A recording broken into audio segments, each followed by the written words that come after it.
Olá pessoal, vamos a mais uma aula na nossa linha de alfabetização e letramento, com mais uma história bíblica, alfabetizando com a Bíblia.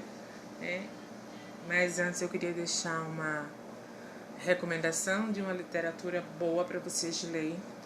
Um professor, essa aqui, para o letramento, muito boa, alfabetização e linguagem, certo? Para dar um embasamento sobre as fases da escrita, sobre os níveis de escrita dos seus alunos ou dos seus filhos, seja lá quem você esteja alfabetizando. Mas a nossa história de hoje é uma história também muito especial. E o título é Os Caminhos de Deus São Melhores. Às vezes a gente quer ir por um caminho, né? A gente escolhe o nosso caminho. Mas os caminhos, é bom sempre a gente procurar saber em oração a Deus. Senhor, qual é o caminho que o Senhor quer que eu siga? E Ele vai lhe mostrar o caminho que Ele tem para você seguir. E seguir os caminhos de Deus é sempre o melhor caminho. Eu queria ler um versículo chave para você, muito especial, certo? Está em Provérbios, capítulo 3, verso 5, que diz: confie no Senhor de todo o seu coração e não se apoie no seu próprio entendimento. Confie no Senhor de todo o seu coração e não se apoie no seu próprio entendimento.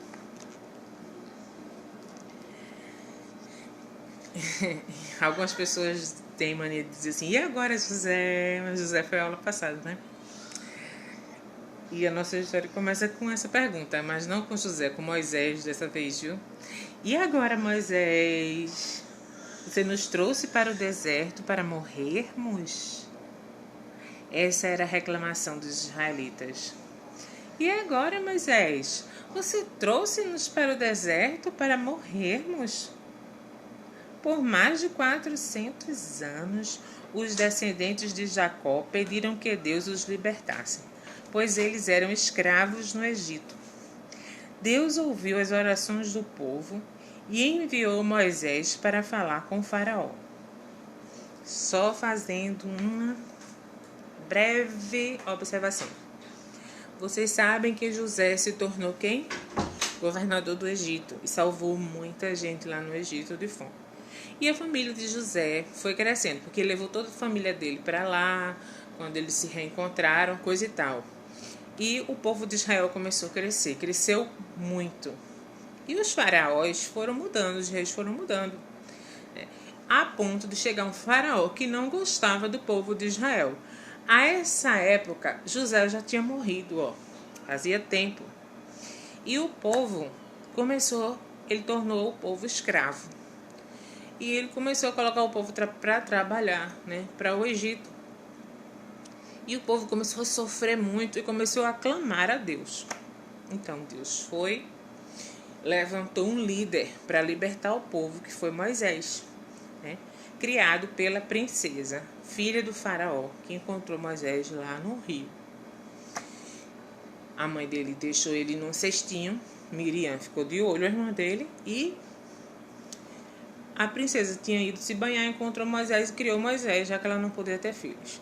E ela criou Moisés e Moisés foi criado como príncipe do Egito. E Moisés se levantou como que? O libertador. Moisés fugiu porque tinha matado um egípcio sem querer, porque viu um egípcio maltratando um hebreu. E aí depois queriam matar Moisés por causa disso. Então Moisés fugiu, passou um tempo em Midian, onde ele conheceu Zípora, a mulher dele, Teve os filhos dele, mas o Senhor chamou ele lá, quando ele estava cuidando das ovelhas do seu sogro Jetro, na sarça. E aí Deus disse: Moisés, vai lá libertar o meu povo no Egito. E Moisés foi libertar o povo. O faraó não deixou, e Deus mandou 10 pragas, até que o faraó deixou o povo ir com a última praga, que foi a praga da morte dos primogênitos, durante a Páscoa, E aí, quando o filho do faraó morreu, ele realmente deixou o povo ir, E quando o povo saiu, o faraó botou o exército atrás. Se arrependeu de ter deixado o povo ir. E quando o povo viu o Mar Vermelho. Na frente, o exército atrás de Faraó fez essa indagação. E agora, Moisés, você nos trouxe para o deserto para morrermos? Essa era a reclamação dos israelitas. Por mais de 400 anos, os descendentes de Jacó pediram que Deus os libertasse, pois eram escravos no Egito. Deus ouviu as orações do povo e enviou Moisés para falar com Faraó. Mas o Faraó não queria deixar o povo ir embora. Deus mandou 10 pragas contra os egípcios e o Faraó. Só depois disso, os israelitas tiveram permissão para ir embora. Mas o Faraó mudou de ideia. Ele mandou seu exército atrás dos escravos. E agora os israelitas estavam sem saída. Na frente estava o mar e atrás o exército de Faraó chegando. Isso foi muito difícil, minha gente.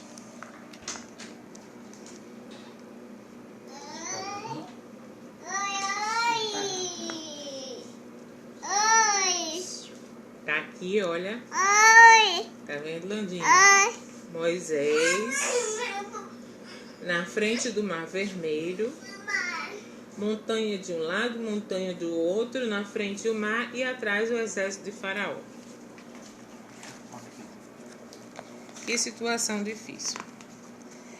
Então Moisés disse: Deus, ele vai nos salvar. Deus não tinha chamado Moisés em vão, né? Moisés fez prova de Deus. Deus falou com Moisés através de sinais muito fortes e Moisés tinha certeza de que Deus estava com ele. Então Moisés disse: hoje Deus vai nos salvar. E ele levantou o seu bastão sobre o mar. E como Deus tinha falado, Deus abriu um caminho pelo meio do mar. Os israelitas atravessaram o mar por terra seca, tendo muros de água dos dois lados. E quando os israelitas chegaram ao outro lado do mar, as águas voltaram a cobrir aquele caminho, afogando todo o exército egípcio. Deus salvou o seu povo e os libertou da escravidão do Egito. Os muros, que Deus criou, abrindo o mar e o povo atravessando em terra seca. E quando todo o povo de Israel atravessou o Mar Vermelho, aí o exército atrás, Deus mandou que Moisés tocasse nas águas, Moisés tocou e as águas se fecharam e todo o exército do faraó do Egito morreu. Às vezes Deus pode responder a nossa oração como se estivesse abrindo um mar à nossa frente. Outras vezes a resposta não é tão milagrosa assim. Mas como Deus nos ama, podemos confiar que os caminhos dele sempre são os melhores, por mais difíceis ou até impossíveis que a gente possa achar. Os caminhos de Deus são sempre os melhores. Basta a gente confiar no Senhor, como eu disse no início, confie no Senhor de todo o seu coração e não se apoie no seu próprio entendimento. Porque se fôssemos nos apoiar na ciência ou nos nossos próprios entendimentos, nós iríamos questionar a abertura do Mar Vermelho. Eu lembro de uma piada, de um menino sem fé, que ele foi para a escola dominical, a mãe dele mandou ele para a escola dominical e disse: olha, vai para a escola dominical que eu estou fazendo o almoço. E sempre ela se preocupava quando ele chegava de perguntar como foi a história. De vez em quando ele passava, ele burlava a mãe dele, Mas aí ela sempre perguntava, qual foi a história que tinha sido contada na escola dominical. E aí nesse dia ela perguntou: e aí, meu filho, qual foi a história de hoje? Aí ele pensou: se eu for dizer a ela que Moisés tocou no mar e o mar se abriu e o povo passou a pé enxuto, ela não vai acreditar. Então eu tenho que inventar aqui uma história para ela acreditar que eu fui para a escola dominical. Aí ele criou a história dele. Olha, mãe, a engenharia do exército de Israel chamou a arquitetura e eles fizeram uma ponte por cima do Mar Vermelho E rapidamente os arquitetos desenharam e a engenharia prontamente construiu aquela ponte. E o povo passou aquele mar vermelho a pé enxuto. Ela disse: você não foi para a escola dominical, porque o povo não passou por cima de uma ponte. Deus mandou Moisés tocar nas águas e o mar se abriu. Ah, mãe, se eu fosse contar essa história para você, a senhora não ia acreditar. Mas que falta de fé, né? E às vezes a gente quer levar a vida da gente pela lógica humana, né? Mas Deus ainda faz milagres. Mas vamos à nossa palavra-chave de hoje. Vamos lá. Moisés, né, que foi o grande líder. Moisés, mais uma vez a explicação de novo. Do S no meio de duas vogais, ele tem som de Z. Moisés. Vamos trabalhar a sílaba do M, certo? M com A faz ma. M com E faz me. M com I faz mi. M com O faz mo. E M com U faz mu. Ma, me, mi, mo e mu. Poderia ter mão também, né? Se acrescentasse o ão. Então, a tarefinha de casa será procurar uma palavrinha com ma, como mar, mato, Maranhão. Com me, mel, mesa. Com mi, mingau. Com mo, moto. E com mu, multa, mula, mulher e outras palavras que vocês vão encontrar, ok?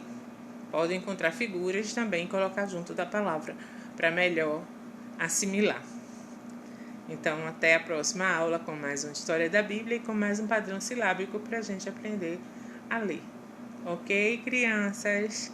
Até lá! Cheiro no coração.